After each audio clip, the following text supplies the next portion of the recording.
ಈ ಕಾರ್ಯಕ್ರಮದ ಪ್ರಾಯೋಜಕರು Gadiyar group of company. Gadiar Group of Companies, synonymous with excellence and innovation, stands as your dynamic partner for progress. Gadiar Group ensures safety as guardians in firefighting and builds vibrant communities in real estate. Building tomorrow, today. ನೀವು ನೋಡ್ತಾ ಇದ್ದೀರಾ ಸನ್ಮಾರ್ಗ ಸುದ್ದಿ ಸಂಚಯ. ನಾನು ಶಂಶೀರ್ ಬುಡೋಳಿ.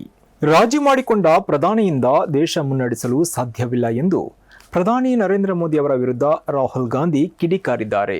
ಹೈದರಾಬಾದ್ನಲ್ಲಿ ನಡೆದ ಕಾರ್ಯಕ್ರಮದಲ್ಲಿ ಮೋದಿ ಚಿನ್ನ ಖರೀದಿ ಮಾಡಬೇಡಿ, ವಿದೇಶ ಪ್ರವಾಸ ಮಾಡಬೇಡಿ, ಕಡಿಮೆ ಪೆಟ್ರೋಲ್ ಬಳಸಿ ಎಂದು ಸಲಹೆ ನೀಡಿದರು. ಈ ಬಗ್ಗೆ ಎಕ್ಸ್ನಲ್ಲಿ ಪೋಸ್ಟ್ ಮಾಡುವ ಮೂಲಕ ರಾಹುಲ್ ಗಾಂಧಿ ಈ ರೀತಿ ಆಕ್ರೋಶವನ್ನು ವ್ಯಕ್ತಪಡಿಸಿದ್ದಾರೆ. ರಸಗೊಬ್ಬರ ಮತ್ತು ಅಡುಗೆ ಎಣ್ಣೆಯನ್ನು ಕಡಿಮೆ ಮಾಡಿ, ಮೆಟ್ರೋದಲ್ಲಿ ಪ್ರಯಾಣಿಸಿ ಮತ್ತು ಮನೆಯಿಂದಲೇ ಕೆಲಸ ಮಾಡಿ ಎಂದು ಧರ್ಮೋಪದೇಶ ನೀಡಿದ್ದಾರೆ. ಇದು ಧರ್ಮೋಪದೇಶವಲ್ಲ, ಇವು ಕೇಂದ್ರ ಸರ್ಕಾರದ ವೈಫಲ್ಯದ ಪುರಾವೆಗಳು ಎಂದು ವಾಗ್ದಾಳಿ ನಡೆಸಿದ್ದಾರೆ. 12 ವರ್ಷಗಳಲ್ಲಿ ಅವರು ದೇಶವನ್ನು ಎಷ್ಟರ ಮಟ್ಟಿಗೆ ತಂದಿದ್ದಾರೆಂದರೆ ಎನ್ನುವುದು ತಿಳಿಯುತ್ತದೆ. ಪ್ರತಿ ಬಾರಿಯೂ ಅವರು ಜವಾಬ್ದಾರಿಯಿಂದ ತಪ್ಪಿಸಿಕೊಳ್ಳಲು ಸಾರ್ವಜನಿಕರ ಮೇಲೆ ಜವಾಬ್ದಾರಿಯನ್ನು ವರ್ಗಾಯಿಸುತ್ತಾರೆ ಎಂದು ಕೇಂದ್ರ ಸರ್ಕಾರದ ವಿರುದ್ಧ ಆಕ್ರೋಶ ಹೊರಹಾಕಿದ್ದಾರೆ. ಭಾರತದ 26ಕ್ಕೂ ಹೆಚ್ಚು ಸೇನಾ ನೆಲೆಗಳ ಮೇಲೆ ನಾವು ನಡೆಸಿದ ದಾಳಿ ಸಕ್ಸಸ್ ಆಗಿತ್ತು. ಆ ಬಳಿಕ ಭಾರತ ಅಮೆರಿಕದ ನಾಯಕತ್ವದ ಬಳಿಕ ಕದನ ವಿರಾಮಕ್ಕೆ ಮಧ್ಯಸ್ಥಿಕೆ ವಹಿಸಿಕೊಳ್ಳುವಂತೆ ಮನವಿ ಮಾಡಿತ್ತು. ಪ್ರಾದೇಶಿಕ ಶಾಂತಿಗಾಗಿ ನಾವು ಇದಕ್ಕೆ ಒಪ್ಪಿಗೆ ನೀಡಿದೆವು ಎಂದು ಪಾಕಿಸ್ತಾನದ ಸೇನಾ ಪಡೆಗಳ ಮುಖ್ಯಸ್ಥ ಫೀಲ್ಡ್ ಮಾರ್ಷಲ್ ಅಸೀಂ ಮುನೀರ್ ಹೇಳಿಕೆಯನ್ನ ನೀಡಿದ್ದಾರೆ. ಕದನ ವಿರಾಮ ಮಾತುಕತೆಯಲ್ಲಿ ಯಾವ ದೇಶವೂ ಮಧ್ಯಸ್ಥಿಕೆ ವಹಿಸಿಕೊಂಡಿರಲಿಲ್ಲ. ಪಾಕಿಸ್ತಾನ ಮತ್ತು ಭಾರತದ ಮಧ್ಯೆಯೇ ನೇರ ಮಾತುಕತೆ ನಡೆದಿತ್ತು ಎಂದು ಭಾರತ ಹೇಳುತ್ತಲೇ ಬಂದಿದೆ. ಪಹಲ್ಗಾಮ್ ದಾಳಿಯ ಬಳಿಕ ಭಾರತವು ಪಾಕಿಸ್ತಾನದ ಮೇಲೆ ಆಪರೇಷನ್ ಸಿಂಧೂರ್ ಕಾರ್ಯಾಚರಣೆ ನಡೆಸಿತ್ತು. ಇದಕ್ಕೆ ಪ್ರತಿಯಾಗಿ ಪಾಕಿಸ್ತಾನವು ಭಾರತದ ವಿರುದ್ಧ ಮರ್ಕಾ ಅ ಹಕ್ ಹೆಸರಿನ ಸೇನಾ ಕಾರ್ಯಾಚರಣೆ ನಡೆಸಿತ್ತು. ಈ ಕಾರ್ಯಾಚರಣೆಗೆ 1 ವರ್ಷ ತುಂಬಿದ ಸಲುವಾಗಿ ರಾವಲ್ಪಿಂಡಿಯಲ್ಲಿನ ಸೇನಾ ಮುಖ್ಯ ಕಚೇರಿಯಲ್ಲಿ ಭಾನುವಾರ ನಡೆದ ಕಾರ್ಯಕ್ರಮದಲ್ಲಿ ಅವರು ಮಾತನಾಡಿದರು. ನಮ್ಮ ದಾಳಿಗಳಿಂದ ಭಾರತದ ಹಲವರು ಮೃತಪಟ್ಟರು ಮತ್ತು ಆ ದೇಶವು ಆರ್ಥಿಕ ನಷ್ಟವನ್ನು ಅನುಭವಿಸಿತು. ಮುಂದಿನ ಹಲವು ವರ್ಷಗಳವರೆಗೆ ಭಾರತವು ಇದರ ಬೆಲೆಯನ್ನು ತೆರುತ್ತಲೇ ಇರುತ್ತದೆ. ಭಾರತದ ವಿರುದ್ಧ ಸಂಘರ್ಷದಲ್ಲಿ ಪಾಕಿಸ್ತಾನದ ತಂತ್ರಗಾರಿಕೆಯು ಶಕ್ತಿಯುತವಾಗಿತ್ತು ಎಂದರು. ಕಳೆದ ವರ್ಷ ಮೇ 6, 7 ಮತ್ತು 10ರಂದು ಭಾರತವು ನಮ್ಮ ಸಾರ್ವಭೌಮತ್ವ ಮತ್ತು ಭೂಪ್ರದೇಶವನ್ನು ಉಲ್ಲಂಘಿಸಿತ್ತು. ಇದಕ್ಕೆ ನಾವು ರಾಷ್ಟ್ರೀಯ ಏಕತೆ ಮತ್ತು ಸೇನಾಪಡೆಗಳ ಸಂಪೂರ್ಣ ಬಲದೊಂದಿಗೆ ಪ್ರತಿಕ್ರಿಯೆ ನೀಡಿದೆವು. ಈ ಸಂಘರ್ಷವು ಸಾಂಪ್ರದಾಯಿಕ ಯುದ್ಧ ಮಾತ್ರವೇ ಆಗಿರಲಿಲ್ಲ, ಇದು 2 ಸಿದ್ಧಾಂತಗಳ ಮಧ್ಯದ ಹೋರಾಟವಾಗಿತ್ತು ಎಂದರು. ತೆಲಂಗಾಣದ ಮೆಹಬೂಬ್ ನಗರ ಬೈಪಾಸ್ ರಸ್ತೆಯ ಪಾಲಕೊಂಡದ ಬೈಕ್ ರೇಸಿಂಗ್ ಮಾಡ್ತಿದ್ದ ವೇಳೆ ಹಯಾಬುಸಾ ಬೈಕ್ ಹಾಗೂ ಕಾರು ಪರಸ್ಪರ ಡಿಕ್ಕಿಯಾಗಿ ಒಂದೇ ಕುಟುಂಬದ 3 ಮಂದಿ ಸೇರಿದಂತೆ 2 ಬೈಕ್ ಸವಾರರು ಸ್ಥಳದಲ್ಲೇ ಮೃತಪಟ್ಟಿದ್ದಾರೆ. ಸಂಚಾರಿ ನಿಯಮಗಳನ್ನು ಉಲ್ಲಂಘನೆ ಮಾಡಿ ಬೈಕ್ ರೇಸ್ ಮಾಡಿರುವುದೇ ಕಾರಣ ಎಂದು ಪ್ರಾಥಮಿಕವಾಗಿ ತಿಳಿದು ಬಂದಿದೆ. ಈ ಘಟನೆ ಸದ್ಯ ಯುವಕರ ಬೈಕ್ ರೇಸಿಂಗ್ ಕ್ರೇಜಿನ ಅಪಾಯಗಳನ್ನು ಎತ್ತಿ ತೋರಿಸ್ತಾ ಇದೆ. ಅದರ ಕುರಿತಾದ ರಿಪೋರ್ಟ್ ಇಲ್ಲಿದೆ ನೋಡಿ. ತೆಲಂಗಾಣದ ಮೆಹಬೂಬ್ ನಗರ ಬೈಪಾಸ್ ರಸ್ತೆಯ ಪಾಲಕೊಂಡದ ಬಳಿ ಬೈಕ್ ರೇಸಿಂಗ್ ಹುಚ್ಚಾಟಕ್ಕೆ ಭೀಕರ ರಸ್ತೆ ಅಪಘಾತ ಸಂಭವಿಸಿದ್ದು, ಇದರಲ್ಲಿ 5 ಜನ ಸಾವನ್ನಪ್ಪಿರುವ ಘಟನೆ ಮೇ 10ರ ತಡರಾತ್ರಿ 1 ಗಂಟೆ ವೇಳೆಗೆ ನಡೆದಿದೆ. ಯುವಕರ ಬೈಕ್ ರೇಸಿಂಗ್ ಮಾಡುವ ವೇಳೆ ಮೆಹಬೂಬ್ ನಗರ ಬೈಪಾಸ್ ರಸ್ತೆಯ ಪಾಲಕೊಂಡ ಬಳಿ ಕಾರೊಂದು ಯೂಟರ್ನ್ ತೆಗೆದುಕೊಳ್ಳಲು ಪ್ರಯತ್ನಿಸಿದ್ದು, ಈ ವೇಳೆ ಸ್ಪೋರ್ಟ್ಸ್ ಬೈಕ್ ಆದ ಹಯಾಬುಸಾ ಹಾಗೂ ಕಾರು ಪರಸ್ಪರ ಡಿಕ್ಕಿ ಹೊಡೆದಿದ್ದು ಗಂಭೀರ ಅಪಘಾತ ಸಂಭವಿಸಿದೆ. ಇದರ ಪರಿಣಾಮವಾಗಿ ಬೈಕ್ನಲ್ಲಿದ್ದ 2 ಯುವಕರ ಜೊತೆಗೆ ಕಾರ್ನಲ್ಲಿದ್ದ 3 ಪ್ರಾಣ ಕಳೆದುಕೊಂಡಿದ್ದಾರೆ. ಮೃತರಲ್ಲಿ 2 ಮಕ್ಕಳು ಸೇರಿದ್ದಾರೆ. ಸ್ಪೋರ್ಟ್ಸ್ ಬೈಕ್ನಲ್ಲಿದ್ದ 2 ಯುವಕರು ಬೈಕ್ ಅನ್ನು ಸುಮಾರು 140 ಕಿಲೋಮೀಟರ್ ವೇಗದಲ್ಲಿ ಚಲಾಯಿಸುತ್ತಿದ್ದು, ಇದರಿಂದಾಗಿ ಬೈಕ್ ತನ್ನ ನಿಯಂತ್ರಣವನ್ನು ಕಳೆದುಕೊಂಡು ತಮ್ಮ ಎದುರಾಗಿದ್ದ ಕಾರಿಗೆ ಡಿಕ್ಕಿ ಹೊಡೆದಿದೆ. ಈ ಡಿಕ್ಕಿಯ ತೀವ್ರತೆಯಿಂದಾಗಿ ಕಾರ್ನಲ್ಲಿದ್ದ ಒಂದೇ ಕುಟುಂಬದ 3 ಸ್ಥಳದಲ್ಲೇ ದುರ್ಮರಣ ಹೊಂದಿದ್ದು, ಅವರನ್ನ 30 ವರ್ಷದ ಆರ್ಷಿಯಾ ಬೇಗಂ, 7 ವರ್ಷದ ಉಪೇಜಾ ಹಾಗೂ 2 ವರ್ಷದ ಅಮರ್ ಎಂದು ಗುರುತಿಸಲಾಗಿದೆ. ಗಂಭೀರವಾಗಿ ಗಾಯಗೊಂಡಿದ್ದ ಯುವಕರನ್ನ ಪೊಲೀಸರು ಸ್ಥಳೀಯ ಆಸ್ಪತ್ರೆಗೆ ಕರೆದೊಯ್ದಿದ್ದು, ಅಷ್ಟರಲ್ಲೇ ಅವರು ಮೃತಪಟ್ಟಿರುವುದಾಗಿ ವೈದ್ಯರು ಖಚಿತಪಡಿಸಿದ್ದಾರೆ.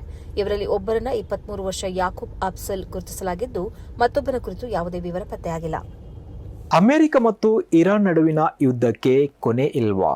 ಶಾಂತಿ ಸ್ಥಾಪನೆಯಲ್ಲಿ ಹೆಚ್ಚು ಜವಾಬ್ದಾರಿತವಾಗಿ ನಡೆದುಕೊಳ್ಳಬೇಕಾದ ಅಮೆರಿಕ ಮತ್ತು ಇರಾನ್ ಪ್ರತಿ ಬಾರಿಯೂ ಜಗತ್ತನ್ನು ನಿರಾಸೆ ಮಾಡ್ತಾ ಇದೆ.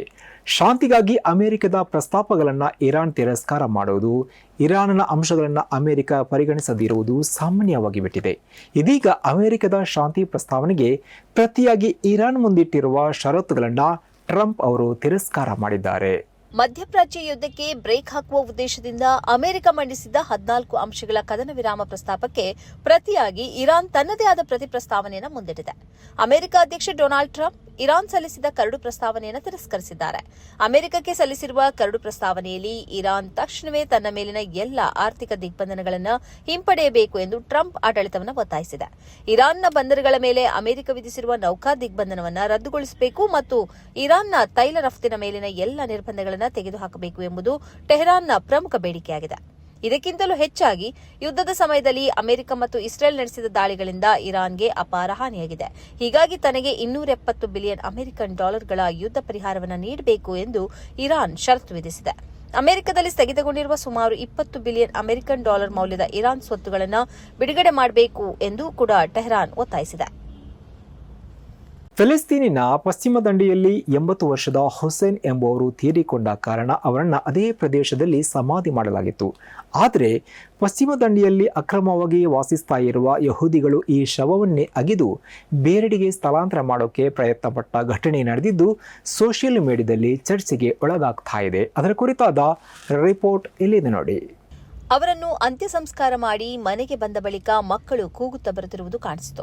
ವಿಷಯ ಏನೆಂದು ಕೇಳಿದಾಗ ಅಜ್ಜನ ಶವವನ್ನು ಯಹೂದಿಯರು ಅಗೆಯುತ್ತಾ ಇದ್ದಾರೆ ಎಂಬ ಮಾಹಿತಿಯನ್ನು ಈ ಮಕ್ಕಳು ಕೊಟ್ಟರು. ಹುಸೇನ್ ಅವರ ಮಗ ಮೊಹಮ್ಮದ್ ಸಹಿತ ಕುಟುಂಬಸ್ಥರು ಅಲ್ಲಿಗೆ ಹೋದಾಗ ಆಯುಧಧಾರಿಗಳಾದ ಯಹೂದ್ಯರು ಸಮಾಧಿಯನ್ನ ಅಗೆದು ಶವವನ್ನು ಹೊರತೆಗೆಯಲು ಪ್ರಯತ್ನಿಸುತ್ತಿದ್ದರು. ಇವರು ಅವರನ್ನು ತಡೆಯಲು ಪ್ರಯತ್ನಿಸಿದರೂ ಸಾಧ್ಯವಾಗಲಿಲ್ಲ. ಈ ಅಕ್ರಮ ವಲಸಿಗರು ಬೆಟ್ಟದ ಆ ಕಡೆಯಲ್ಲಿ ವಾಸಿಸ್ತಾ ಇದ್ದಾರೆ. ಹುಸೇನ್ ಅವರನ್ನ ಸಮಾಧಿ ಮಾಡಿದ್ದು ಬೆಟ್ಟದ ಈ ಕಡೆ. ಆದರೆ ಅವರು ಈ ಬೆಟ್ಟದ ಈ ಕಡೆಯೂ ಬಂದು ವಾಸಿಸುವ ಸಾಧ್ಯತೆಯೇ ಈ ಬೆಳವಣಿಗೆ ತೆರೆದಿಟ್ಟಿದೆ ಅಂತ ಹೇಳಲಾಗಿದೆ. ಫೆಲಸ್ತೀನಿನ ಜಾಗದಿಂದ ನಿಧಾನಕ್ಕೆ ಅವರನ್ನ ಹೊರತಳ್ಳುವುದು ಮತ್ತು ಅಲ್ಲಿ ಯಹೂದ್ಯರು ಮನೆ ಕಟ್ಟಿ ತಮ್ಮ ಭೂಮಿಯನ್ನು ವಿಸ್ತರಿಸುವುದು ನಡೀತಲೇ ಇದೆ. ಒಂದೋ ಇಲ್ಲಿಂದ ಶವವನ್ನ ಮೇಲ್ತಿ ಬೇರೆಡೆಗೆ ಒಯ್ಯಬೇಕು, ಇಲ್ಲದಿದ್ರೆ ನಾವೇ ಆ ಕೆಲಸವನ್ನ ಮಾಡ್ತೇವೆ ಎಂದು ಹುಸೇನ್ ಅವರ ಮಗ ಮೊಹಮ್ಮದ್ ಮತ್ತು ಅವರ ಕುಟುಂಬಕ್ಕೆ ಈ ವಲಸಿಗ ಯಹೂದಿಯರು ಬೆದರಿಕೆ ಹಾಕಿದ್ದಾರೆ. ಈ ವಲಸಿಗ ಯಹೂದಿಯರು ಶಸ್ತ್ರಧಾರಿಗಳಾಗಿರ್ತಾರೆ, ಮಾತಾಡಿದ್ರೆ ಘರ್ಷಣೆಗೆ ಇಳಿಯುತ್ತಾರೆ. ಕೊನೆಗೆ ತನ್ನ ತಂದೆಯ ಮೃತದೇಹವನ್ನು ಅಲ್ಲಿಂದ ಬೇರೆಡೆಗೆ ಸ್ಥಳಾಂತರಿಸಿರುವುದಕ್ಕೆ ಅವರ ಕುಟುಂಬ ಮುಂದಾಗಿದೆ ಎಂದು ವರದಿಯಾಗಿದೆ. ಇದುವೇ ಈ ಹೊತ್ತಿನ ಸನ್ಮಾರ್ಗ ಸುದ್ದಿ ಸಂಚಯ. ನಿರಂತರವಾಗಿ ನೋಡ್ತಾ ಇರಿ ಸನ್ಮಾರ್ಗ ನ್ಯೂಸ್. ಸುದ್ದಿಗಳ ಸಂತೆಯಲ್ಲಿ ಸತ್ಯದ ಮೊಂಬತ್ತಿ.